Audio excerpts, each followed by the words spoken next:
Okay, so welcome back. This is our second kind of section of episode 3 at the Helm podcast. And we're going to jump right straight into it. The first thing we talked about we're going to do is our Heisman race. And this has kind of been a hot topic that me and my dad have gone back and forth with. I've gone back and forth with in my own head a million times. I might change it up before we even finish this segment. So it's so hard for me to choose one. So I'll say that after that being said, I'll get no further ado. Can't even talk jumbled words and go ahead and give your list and All why. right. Well, Sounds actually, good. this is what we'll do. We'll go 1 and 1. So you tell me your Okay. one, I'll tell That you my sounds one, good. and we'll go back and forth. Okay. Okay, number one for me. I know I'm an Alabama fan, but Bryce Young is still at the top of my Heisman list. He's still at the top of mine. And why? Well, I'm saying Alabama for the first 3-4 games, especially the first 3 games. The first game they looked okay. They looked okay. They looked like they went out there, they took care of business while they were playing Utah State. They just looked, average team or what have you. The second and the third games, the second game against Texas, they struggled. The third game, although they were playing a lesser opponent, as a Bama fan, you still see little cracks, that type of thing, or what have you. But from what I can see, is Bryce has had to carry this team for the most part. If it wasn't for Bryce, I'm saying there's a lot of scoring that we wouldn't just get done. I'm saying Bryce's ability to escape, he's an escape artist. That Texas game, if he wouldn't have been able to escape and extend that play run about 15 yards down there, and put the kicker in field goal range, we wouldn't have won that game. So I would still say Bryce is at the top of the list compared to some of the others, just because he's had to carry Alabama for the most part. And I know that sounds weird, as a Bama team saying one player had to carry the team, but I just really feel that Bryce, for the most part, while some of the other pieces are gelling, getting in place, the offensive line, some of the young players, he's had to pretty much put this team on his back. And I agree with that. I think the last person who Alabama had that really just fully carried the team was Derrick Henry. True. Derrick did entirely carried that team. We had Jake Coker as our starting quarterback. Like, it just wasn't much else going on offensively, at least. And won the Heisman. Exactly. Right, as a result so of that. I agree with that statement of Bryce does carry this team. He is the most important, if not like 1A, 1B with Will Anderson. Like, he is one of, like, actually, he's the most important. He's the most important player on this team, honestly. And without him, I think that you're right. Bama doesn't win that Texas game. And there's a lot of points that you can take off the board. But this is my take. CJ Stroud is number 1 to me for the same reasons. You take CJ Stroud away from that team, I think they lose a lot. I think I won't say he fully carries the team by himself like the way Bryce does, but if you take him away, they're not outright just putting up 60, 70 points a week and everything like that. And against Notre Dame, they lose. So, and that's my opinion. I think they did have some good running games in that game, Ohio State. They did have 2 running backs that really kind of closed out the game for them. Right. But for Ohio State to get into the lead, that was CJ Stroud. So it's just, to me, it's so hard to not put him there. And then when I look at the numbers, and I'm a stats guy on top of the, like, I know I'm an eyesight. I'm a eyesight guy. I'm an eyesight guy to an extent. When it gets this close, this is when I start to get to stats. And CJ Stroud right now, this is what I said. I said most impactful, in my opinion, has not allowed games to become close.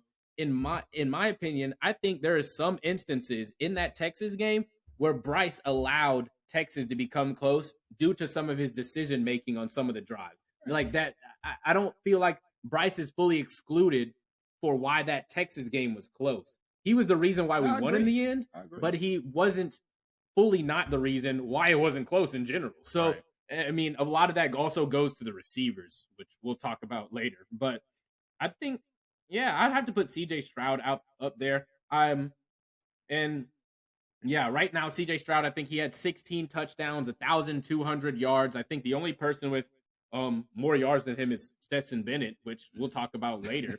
But As of right now, he has the most passing touchdowns in. Oh no, he has the most touchdowns as a quarterback of anyone that we have on this list. Which I'll let you go ahead and say your second quarterback, which is CJ Stroud, and let you tell why he's Nah, second. but I'm saying I do agree with a lot of what you said, but I still think that Bryce has had to. I'm saying Bryce and CJ are similar in terms of them being the most important player on their team, but I think at this point that CJ has a little bit more to work with than Bryce does at I this agree. point. I'm saying CJ does have more weapons. Bryce has not Marvin had Harrison's a very good many receiver weapons. over there. Exactly. And then Bryce, I do agree also that Bryce has contributed to some of the loss. I'm saying some of the things that Bryce is not faultless. I'm saying, I think sometimes his pocket presence, he doesn't know when to start running when the pocket is collapsing around him. Sometimes I wish they would use his legs a little bit more as a threat. But even when Bryce has made mistakes early in a game, it seems like he's able to overcome that in the end to take the team to victory. So I just feel like although Bryce and CJ are similar, Bryce still has had to carry the load a little bit more than CJ. Yeah, and I agree with that, but it's just like that's cool and all, but it's for the best college football player. And yes, Bryce has carried Alabama more. And I will say this: Bryce has had a Heisman moment. CJ Stroud hasn't had a Heisman, like a single moment that you can say is a Heisman moment yet. That Texas escape. Yeah, that escape with Texas was his Heisman moment so far. But to me, CJ Stroud is having an overall Heisman season. I think that's what's the difference. Bryce he's building up to a Heisman season. I think if Alabama continues to do a little bit better than what they are now. But right now, I would just say CJ Stroud overall is having a Heisman season. Bryce Young is having a little bit less of a Heisman season, but he does have that moment. So yeah, I'll give you that. And well, you can go into your third one because we already said with CJ Stroud. And number two for me is CJ Stroud for the same reasons as you just mentioned. One. So I think we just have them reversed, right? Mm-hmm. Okay, so my third one is Caleb Williams. I would have to say Caleb Williams is third at this point. And I look at, some of the games, Caleb Williams hasn't always played great, but, he's managed to kind of overcome some of his earlier weaknesses in games to help propel USC to victory in a lot of situations. So when I look out there, I just don't see anyone else that I would put third on the list right now. And I agree. And this is kind of the same. I said, because I'll go ahead and say it, between me and him went back and forth with this a lot, and I keep going back and forth, and I so badly, I'm gonna do it. Stetson is number 3. I'll give Stetson number 3. Stetson has gone out there and he has looked good. He has the most yards out of anyone on this list. He has the least amount of passing touchdowns. I'll say that. He only has 5 passing touchdowns, but I think rushing wise, he had a lot more than the rest of the quarterbacks, and he has a lot more rushing yards.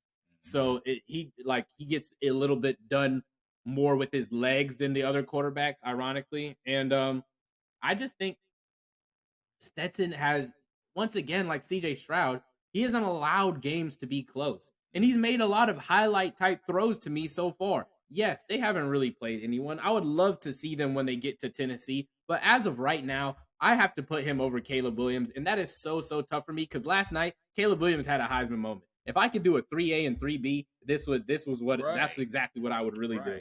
Because Caleb Williams had a Heisman moment. He has thrown more touchdowns. He has more touchdowns overall, I think, because he's thrown 9, and then I think he had ran in 2. Stetson had thrown 5 and then ran in like 3 or something like that.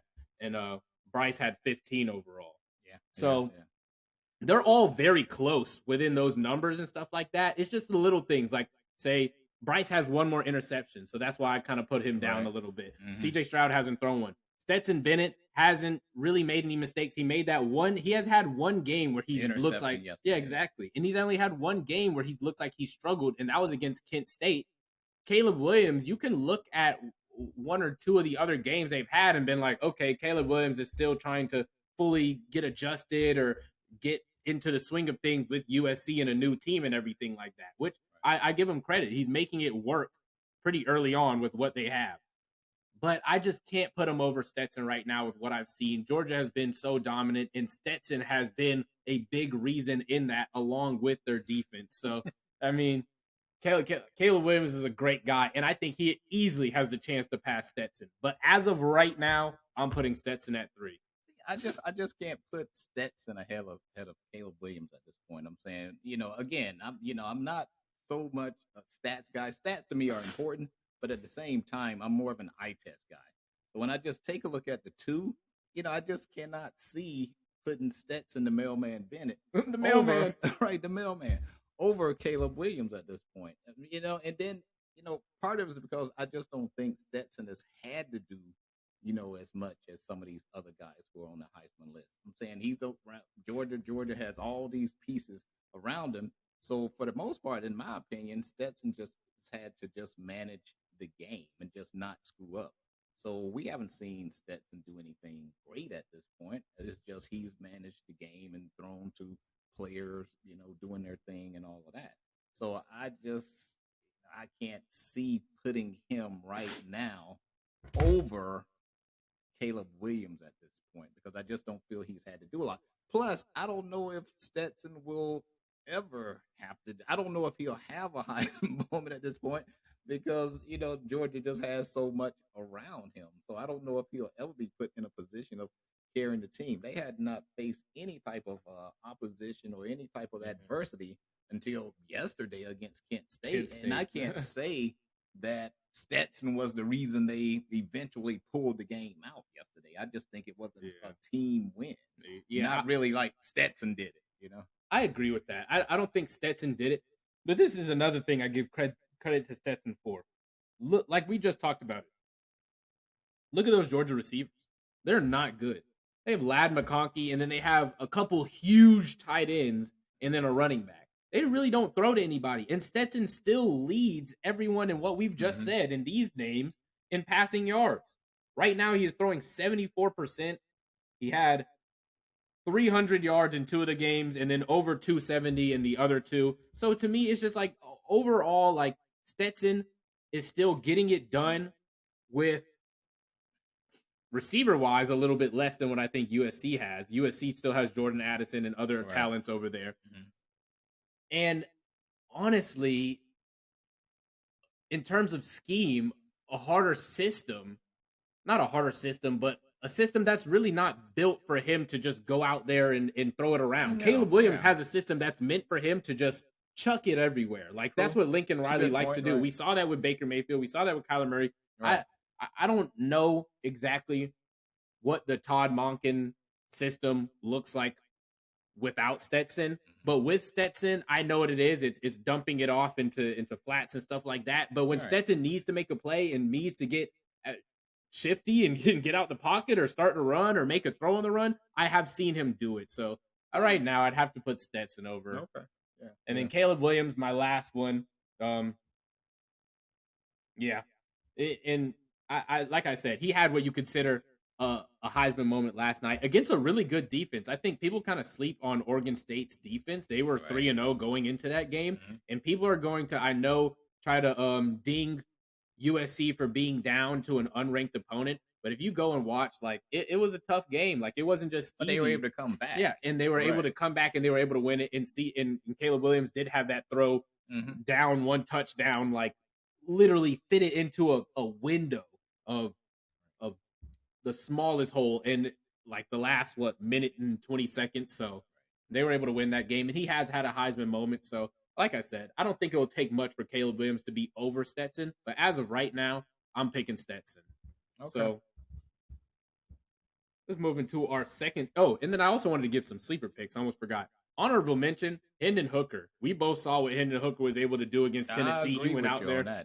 Yeah, he was like, I think he was like, 22 for 27. He only missed 5 passes. He had 100 rushing and 100 passing, or like 200 passing. Like, and then against the Pitt game, he looked really well in that too. I haven't really seen Hendon Hooker look bad at any time. And then the other quarterback is Michael Penix Jr.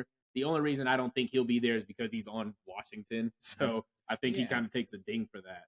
Yeah, and Hooker's a guy that I knew nothing about coming into the season, really. I'm saying, but I definitely think that if he keeps performing the way he's performing so far, that at some point he'll make his way onto that Heisman Watch list. So definitely, I'll continue to look out for him. And in my opinion, he could pass some of these guys that we're mentioning today if if Tennessee continues to do what Like they're who, doing Stetson? right now. Yeah, exactly. Yeah, he could pass Stetson. Yeah, I he already could pass know. Stetson. And you brought up a good point. This was what made me question things the most that you asked me last night. If I were choosing a quarterback right now, would I choose Stetson over any of these guys? Not a chance. Never in life. So how does No. Stetson become number 3 on your list? Because if you're not choosing Stetson, if we were playing a game of pickup football in the backyard and you have Stetson and Caleb Williams are standing there, who do you choose? I gotta choose Caleb That's Williams, what- but that's just because as a talent, Caleb Williams is better. But Exactly. Stetson has played a little bit better to me. Like as a talent, yes, Caleb Williams, like it's not close. Like it's Right. really not close between any of these guys and Stetson. Stetson Right. is it's Bryce Young, CJ, 1A, 1B. Caleb Williams is 2, and then Stetson might be like 7. Exactly. Like so, Would you choose Stetson over Hooker? No. Hooker right now, 1,193 yards, 8 touchdowns. So Stetson is continuing to go further and further down on your list if you were playing a game of pickup football. Yeah. Okay. Hooker All hasn't right. thrown an interception either, and Yeah. he's throwing at a 71% completion percentage. So See, this is why I say for me, Stetson so far has been more of a game manager. I'm saying he has tons of weapons and just overall team. Just Georgia has pieces all around, and I think Stetson has just gone out there and managed to not mess it up. yeah, But he hasn't carried the team. yeah, I can see that. I would say, in terms of what his role is, he's doing a little bit better than what Hurts did in his second year at Bama. Yeah, I Like agree he with doesn't. that, yeah. Hurts' job was to not mess it up. Yeah. And Stetson's job is to not mess it up. But I think he's doing a little bit better than just not messing it up. Right. And I definitely give Stetson credit in terms of he has the ability to escape, when things break down. I'm saying he has the wheels. He can get you, 5, even up to 10 yards sometimes. He definitely has that ability. But when I just look at this overall quarterback, I'm not saying that he's terrible in anything because I've seen Stetson progress over the years. He's been there for a while. So I just think remember that first time they played Bama. And exactly. He looked totally lost. Yeah. He looked totally lost. But I just think naturally, he's progressed over the years of being in the system. So